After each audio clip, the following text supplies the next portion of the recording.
Welcome, welcome. I am BCQ, and welcome back to some more Rise of Nations campaign action. Having just finished up with the American side of the Cold War, it's only fair that I do the Soviet side. So let's start. We have defeated the fascist foes who attacked us from east and west, but we now face an even greater threat: the warmongering capitalist hordes led by the United States and its allies. Their bases ring our nation, and their missiles and bombers are poised to attack us at any moment. Our freedom-loving workers insist that the only way their leaders can respond to this deadly threat is to conquer the world. Okay, so first off, down the bottom here, please note, the world map for the Cold War campaign has been simplified and stylized for gameplay, and is not meant to be in any way accurate, and is in no way meant to accurately represent the complex political relationships and boundaries between all countries and regions. Which is fair. I don't have any issue with that. I'm not going to get hurt over that. So, if you're like, oh, why didn't they represent this? It's a game. I guess if they had a bit more time and effort, they could make things a bit more accurate, or, you know, sort of go further into the political and geographical complexities, but it's KISS principle. Keep it simple, stupid. Let's move on to the actual game. So, with the Russians, I don't have any ability to gain resources with my army like I did with the Americans. However, attrition is free. Attrition upgrades are free. Attrition rate is doubled for my territory. I get an extra national border, and I start with an extra civic, like a free one, and then the national borders gain an extra they expand, I guess, one level more per civic than normal. So that's going to help me gain a bit more territory. That'll also help me gain a bit more wealth from things like taxation at the temple. Spies are half price, that's good. I'm going to have to use them when and where I can. Cavalry units do, so in this case auto plant units, do 25% damage to enemy supply and artillery. That's really helpful because they're so annoying, enemy rockets and I guess those, what are they called? Anti-aircraft batteries. So that'll really help. Also, if I just want to do scorched earth or hit and run tactics, or sort of kite and just let attrition wear them down, then yes, I can do that. Plunder from Russian buildings goes to the Russians, not the enemy who plunder them. So if I've got an oil well and the oil well gets destroyed, I get the plunder. Subs, I'm not seeing what the difference is between them. The Kyusha rockets can be pretty good. With the long range rockets, they have a sort of unique animation, which is kind of cool. They are very effective against enemy ground troops as well as buildings. The T-80 tank, very good tank. I need to be building a lot of that. And then the shock infantry and red guards, they're both slightly faster, stronger, quicker, and cheaper than normal modern day infantry. Okay, pretty much the same idea as the Americans. You want to build up your pact. If you can, try and get your industry income above your enemy's industry income, and if I get it over 50, then I will declare an economic victory. You can see that with the Americans, they had a lot of space, they had a lot of opportunities and ways to get into other territories.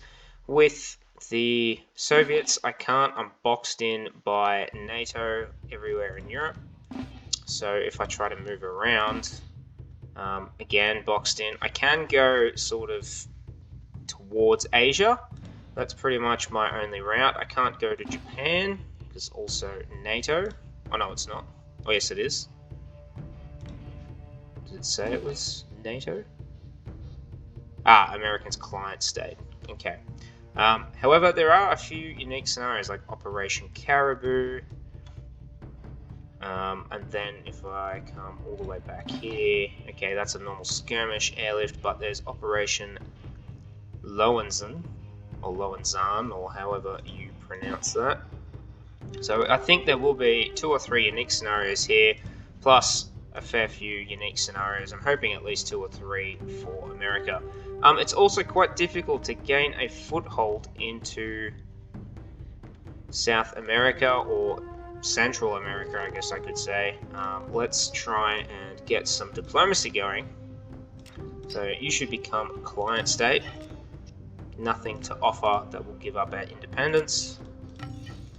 So I can't even get a foothold here to attack here early and see if there are any unique scenarios, which I'm not too happy about.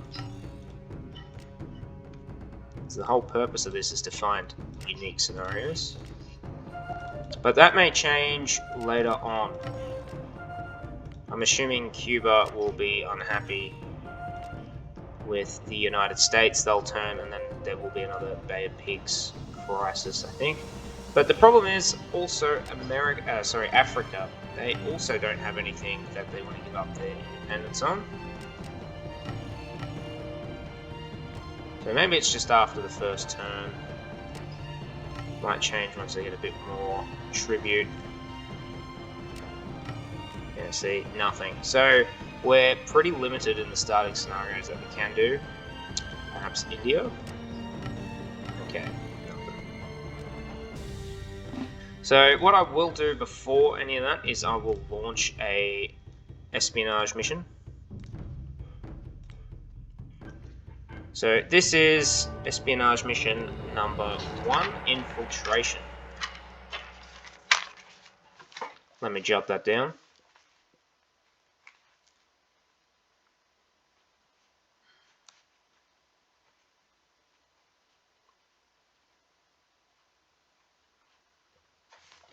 Okay.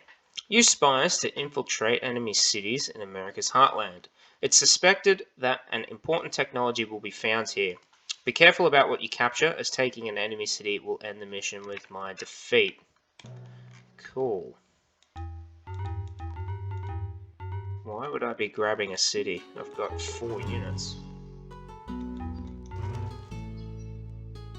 How am I going to be taking an enemy city? Let's use a scout. Let's see what's I'm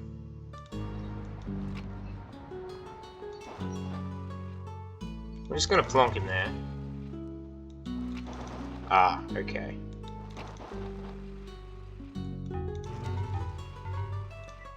We'll grab the bazooka, we might need it.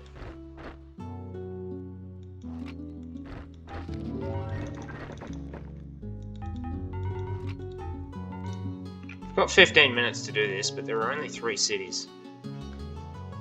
They're pretty close to one another.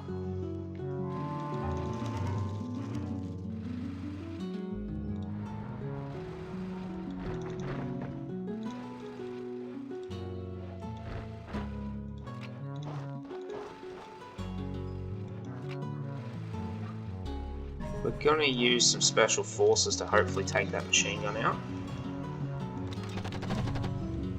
Oh my goodness.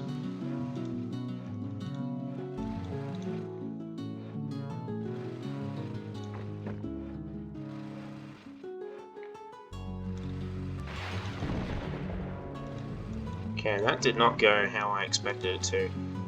Ah, there was a scout there. I'm going to need to bribe some units.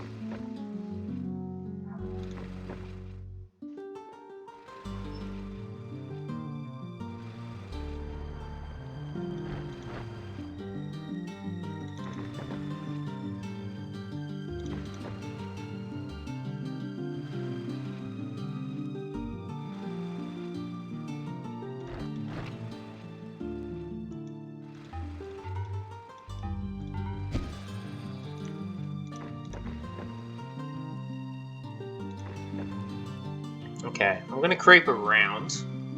I need to see if I can get those infantry units, because I want to pick off that machine gun. I don't know how the scout died so quickly. It does have 110 HP.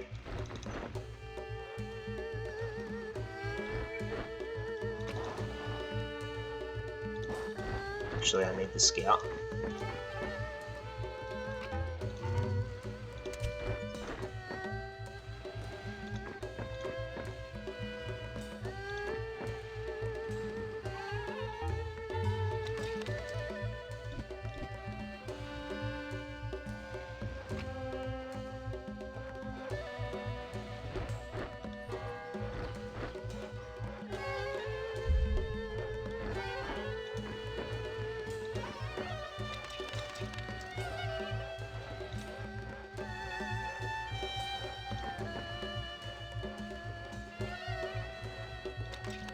Okay, with the scout there, I can't pick these guys off, and that's going to be a bit of an issue.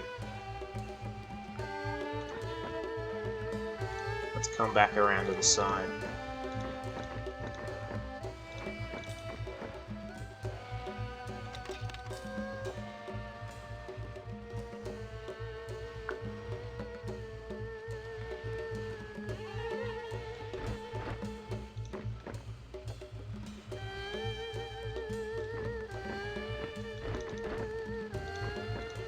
Okay, we're not going back to the side, we're going to grab some units from the barracks.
Okay, run away.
And all we really want to do is just get rid of those 2 machine guns.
Okay, we're going to come around the side for Minneapolis. We could go in the water, but if there's like a sub or something there... I mean, it doesn't look like there's a dock, but... I mean, it's better to be aware. And cautious. Ideally, you'd go through C, you'd just sort of skip here. You can tell that there's units being produced, so we can sort of just ignore them for the moment.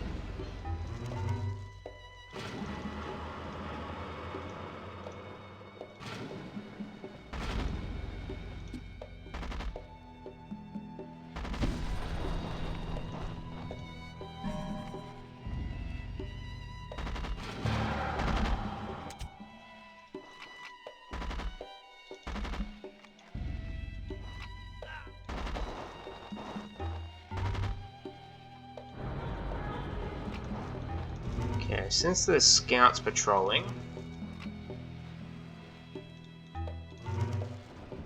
let's see if I can get one to creep around here.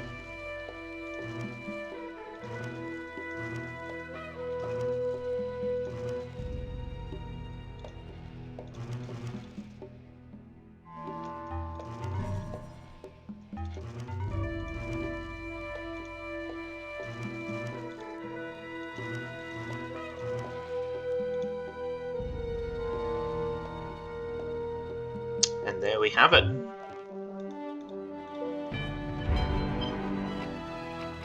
If you just try and walk up through here, the spies will be revealed. The bunker could pick them off, or even worse, the special forces will just use counterintelligence.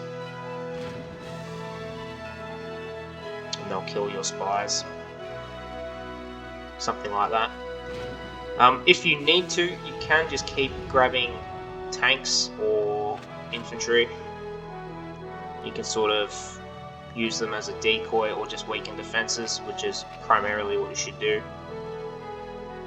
So you should get rid of those 2 scouts. After that, with no SAMs or any other detection units, it should be pretty straightforward. Honestly, if they'd just built a copter, I'd have been wrecked. Approaching from here, the top, wasn't a good idea. That's where all the units were from, but I suppose you could loop all the way around, choose your angle of approach a bit more carefully, but this side here was a bit quicker, a bit less guarded, I suppose, and that made it easier to sort of sneak in.